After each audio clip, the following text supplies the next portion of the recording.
Let me tell you something that happened at O'Hare Airport just last week. A gentleman, let's call him Arthur, walked up to the TSA checkpoint with his standard driver's license. He was flying to his granddaughter's graduation in Florida.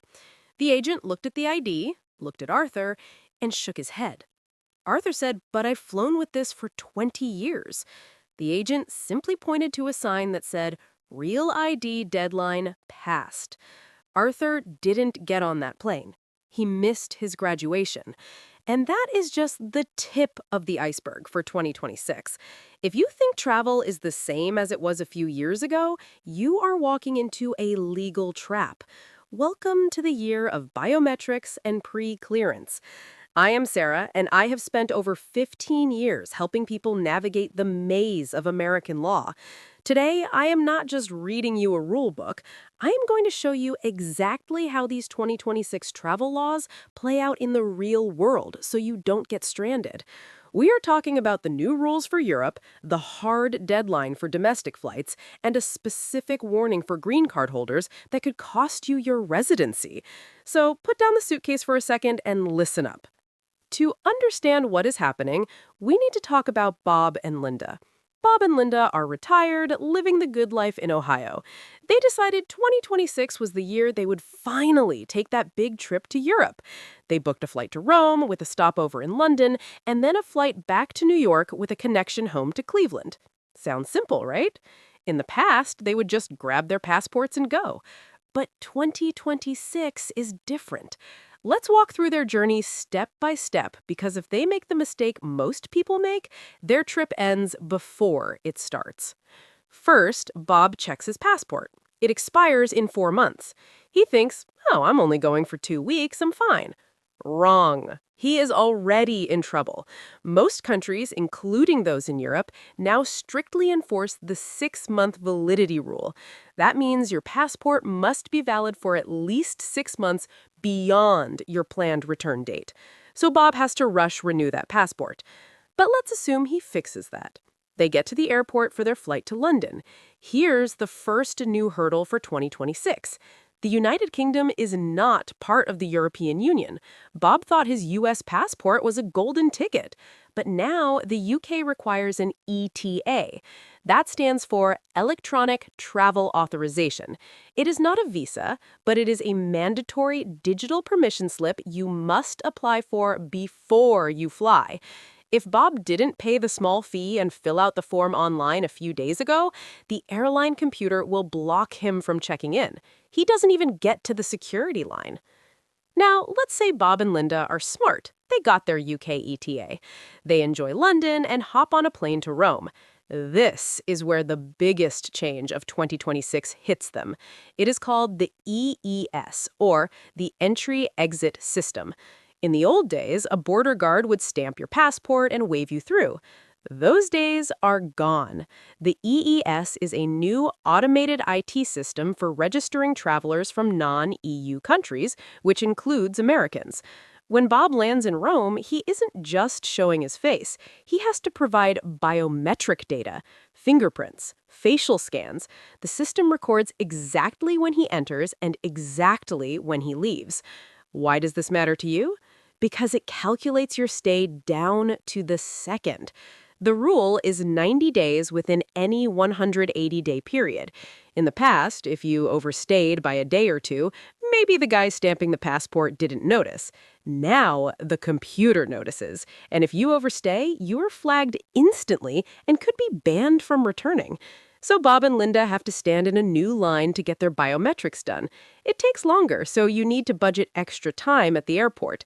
There is another layer you need to watch out for later in 2026. It is called ETIAS, European Travel Information and Authorization System. Depending on exactly when you travel in 2026, this might be in its grace period, or it might be fully mandatory. Think of it like the US ESTA system, but for Europe. You fill out a form, pay a fee, and get pre-approved. If you show up to the airport in late 2026 without an ETIAS authorization, you are not flying. It's that simple. Now, let's bring Bob and Linda back home. They had a great trip. They land in New York and need to catch their domestic connection to Cleveland. They're tired. They just want to get home. They walk up to the TSA checkpoint in New York. Bob pulls out his old driver's license again. Remember Arthur from the beginning of our story? This is where the Real ID Act comes into full force. The deadline was May 7th, 2025. That date has come and gone. By 2026, the grace periods are over. If your license does not have that little star in the top right corner, it is not valid for federal identification. That means you cannot use it to board a domestic flight. Bob would be stuck in New York unless he had his passport handy. Luckily, he just came back from Europe, so he has his passport. But imagine if he was just flying to Florida. He would be stranded. So that's the situation for U.S. citizens. But I know many of you watching have a green card, or you have family members who do. Let me tell you a different story. Let me tell you about Bob's neighbor, Matteo. Matteo is a lawful permanent resident. He has his green card. He has lived in Ohio for 10 years. In early 2025, Matteo's mother in the Philippines got sick. Matteo flew out to take care of her. It was a difficult time. Months turned into a year. He stayed for 13 months to settle her estate. In 2026, Matteo buys a ticket to come back to Ohio. He thinks he's just going home. He gets to the U.S. port of entry, and the officer asks, "How long were you gone?" Matteo says, "Just over a year." The officer's demeanor changes. Here's the cold, hard legal truth. If you are a green card holder and you stay outside the United States for more than 1 year, the law assumes you have abandoned your residency. Your green card is technically invalid for re-entry. Matteo didn't know this. He didn't apply for a re-entry permit before he left. He didn't apply for a returning resident visa at the embassy abroad. Now, he is facing the possibility of losing his status entirely. He might be placed in removal proceedings before an immigration judge, all because he didn't watch the calendar. Even if you're gone for less than a year, say 6 months, you are still subject to inspection. The officer can ask if you still actually live in the U.S. Did you keep your job? Did you keep your house? Or did you sever your ties? In 2026, with all this digital tracking, they know exactly how long you've been gone. They don't need to guess.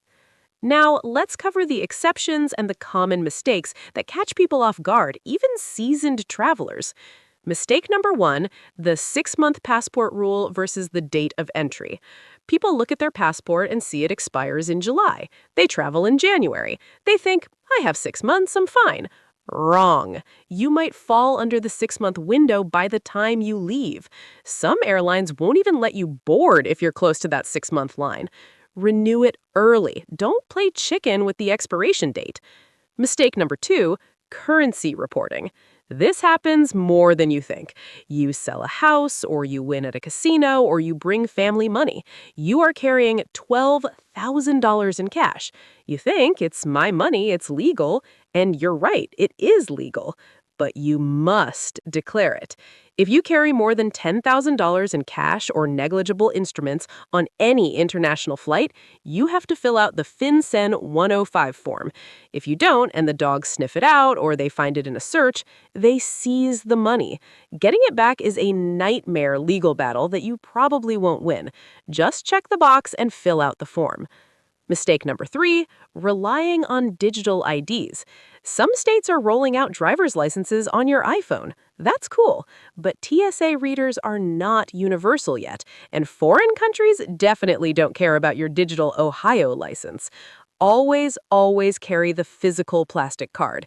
Technology fails. Batteries die. Plastic works. So let's break this down into clear, practical takeaways for 2026. I want you to remember these.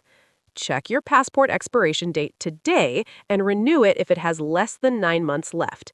If you do not have a real ID with the star, go to the DMV this week or get a passport card.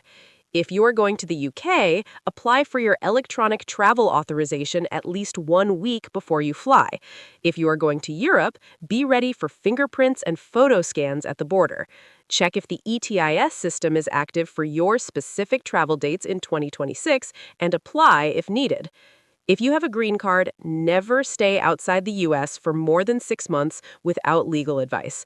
If you must stay out longer than a year, you absolutely need a re-entry permit before you leave. Always declare cash over $10,000. Travel in 2026 is amazing, but the days of just hopping on a plane with a smile are over. The systems are digital, they're interconnected, and they are strict.